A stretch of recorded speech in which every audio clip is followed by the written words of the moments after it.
A'udzubillahi minasyaitonirrajim. Bismillahirrahmanirrahim.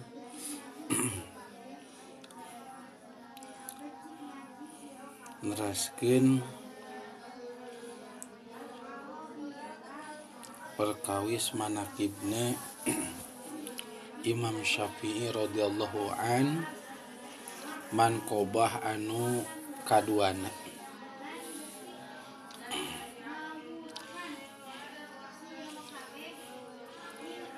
Manqobah anu kaduana nguningakeun waktos murangkalihna Imam Syafi'i radhiyallahu an.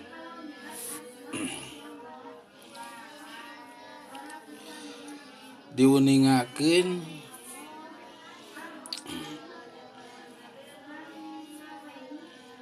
kaayaan waktos nuju murangkalihna Imam Syafi'i radhiyallahu an.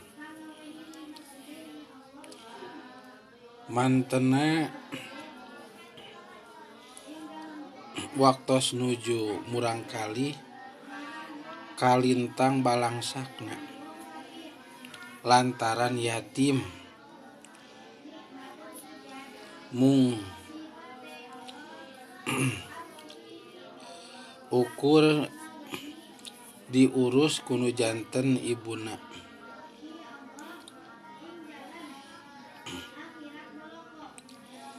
Salajengna barang parantos yuswa 2 tahun kunu janten ibuna dicanak ngalih ka kota Mekah, linggih di kampung Syibul Khaif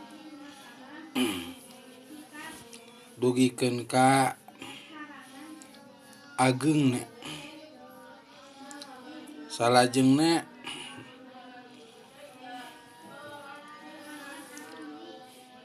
Imam Syafi'i radhiyallahu an ngaos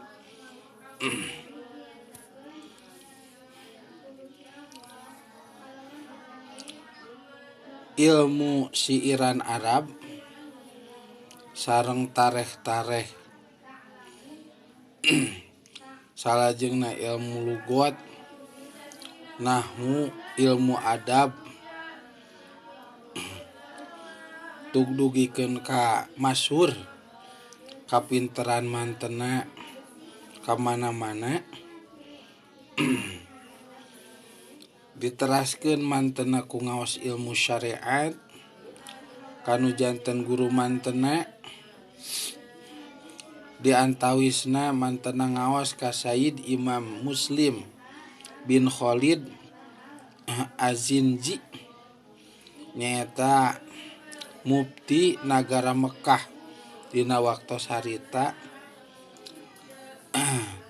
Teu diuningakeun ti kawit yuswa sabaraha nama, mung diuningakeun dugikeun ka mantena yuswa 13 tahun. Diuningakeun dina waktos Imam Syafi'i radhiyallahu an ngaos ka Imam Muslim. Ku Imam Muslim Imam Syafi'i radhiyallahu an parantos dipiwarang fatwa dina masalah-masalah ku jalaran ku nu janten guruna nyaeta Imam Muslim radhiyallahu an parantos kauninga perkawis ilmuna Imam Syafi'i radhiyallahu an kalintang cekapna kanggo ijtihad. Nyata syarat kanggo tiasa matwaan teh kedah ijtihad. Imam Syafi'i tos dugi kana pangkat ijtihad. Maka nu janten guruna Sayyid Imam Muslim radhiyallahu an miwarang ka Imam Syafi'i radhiyallahu an kanggo matwaan.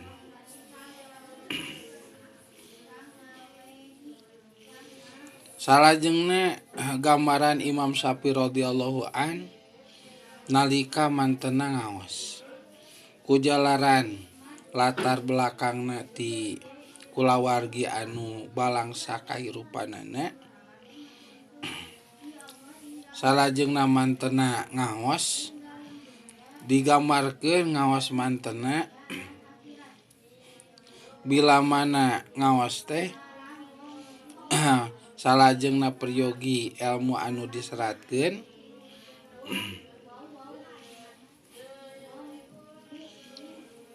tah nyeratkeun ilmu nate ari anu sanes mah kana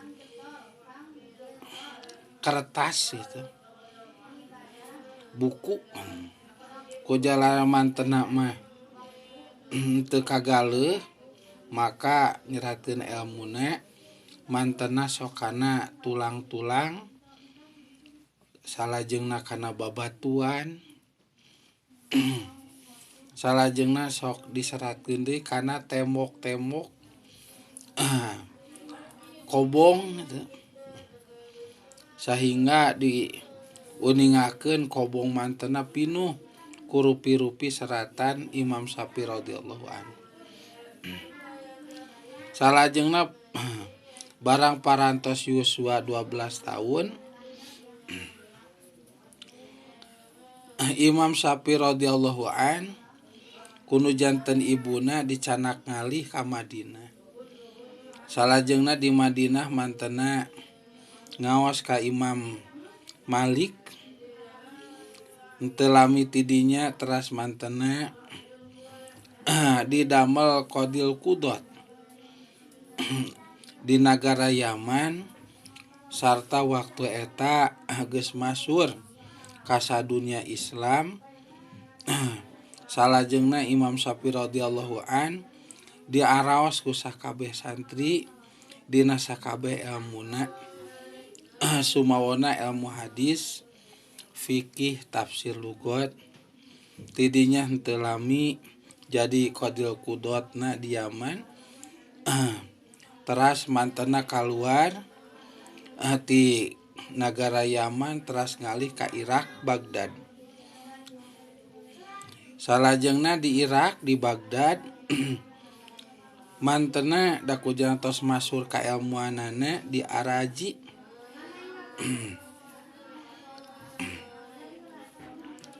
Kusakabeh ulama-ulama Baghdad di Irak nepi ka jadi sabiwir hiji kaalimanana Imam Syafi'i radhiyallahu an.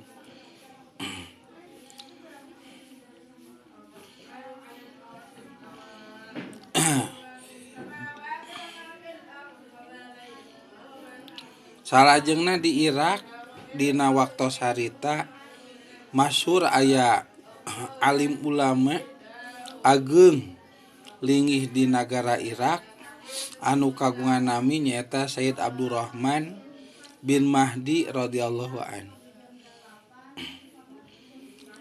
Eta ulama ageung anu masyhur teu isin-isin ku bakat ku tawadhu-tawadhu'na sumping ka Imam Syafi'i radhiyallahu an anu yuswana di bawah 15 tahun. Anu mana eta ulama ageung di Baghdad Irak anu kagungan nami Sayyid Abdurrahman bin Mahdi radhiyallahu an nepangan ka Imam Syafi'i radhiyallahu an teh mantena nyuhunkeun ka Imam Syafi'i radhiyallahu an supados dipangarangkeun kitab usul fikih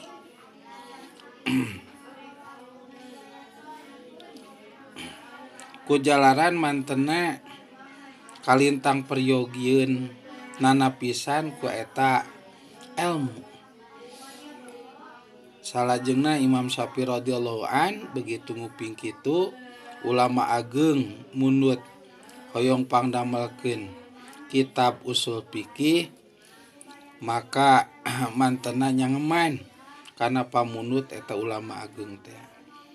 Nya Imam Syafi'i radhiyallahu an ngadamel kitab usul fikih nyaeta ngawitan anu kumantena didamel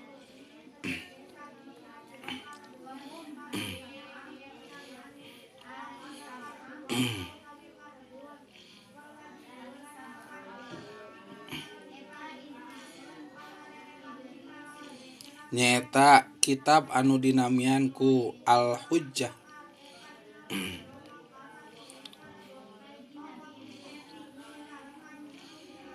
Teras mantena ngadamel di kitab anu dijenengan ku Kaul Qadim.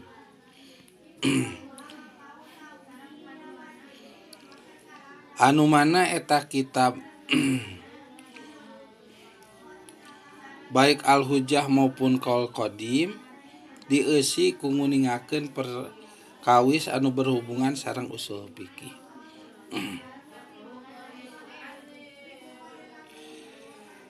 Salajengna eta kitab teh nyaeta kitab pertama salam dunya anu ngabahas perkawis anu berhubungan sinareng usul fikih. Salajengna sabada kitab rengse dikarang siap kanggo diwurukeun, siap kanggo diaos nya sumping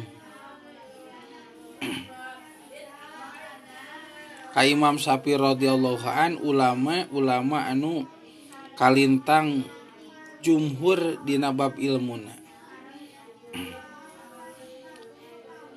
Di antawisna anu sumping ka mantena nyaeta Imam Ahmad bin Hanbal radhiyallahu an, salajengna Imam Abu Thur radhiyallahu an, salajengna Imam Ja'faron atau Imam Ja'faroni radhiyallahu an,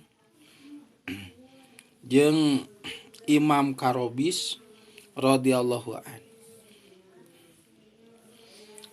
Taya opat ulama anu jumhur ieu nyaeta ulama anu ngawitan ngaos kana kitab Al-Hujjah sinareng kitab Kaul Qadim, kitab usul fikih anu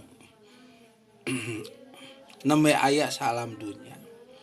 Jeung murid pertama Said Ahmad bin Hanbal sareng murid ngawitan Imam Syafi'i radhiyallahu an anu diwurukan kitab Al-Hujjah sinareng Kaul Qadim.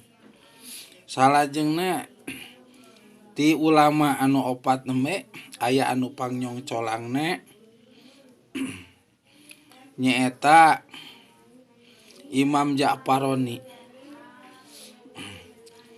Salajengna barang parantos dugi kana taun 108 Imam Syafi'i radhiyallahu an ngalih ti Madinah ngalih ti Baghdad Irak nyata ka nagara Mesir. Mantena di nagara Mesir ngarang kitab anu dijenengan ku Kaul Jadid.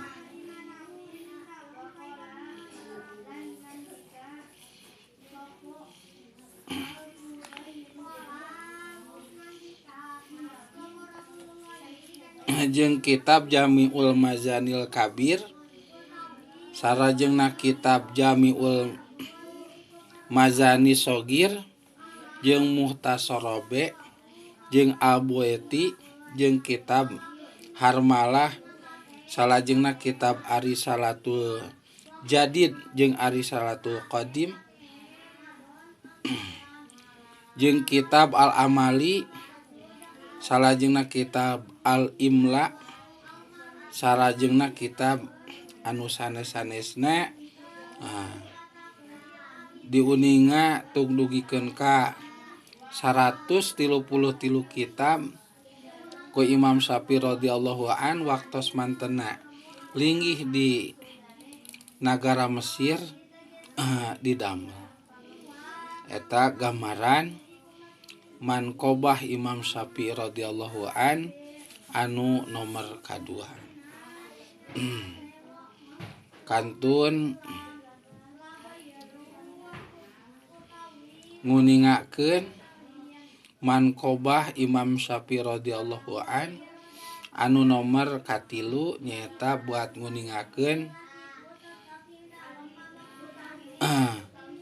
perihal budi pekertina atanapi tingkah paripolahna atanapi akhlakna Imam Syafi'i radhiyallahu an. Insyaallah nyambung kaman qobah anu katilu. Wallahu a'lam.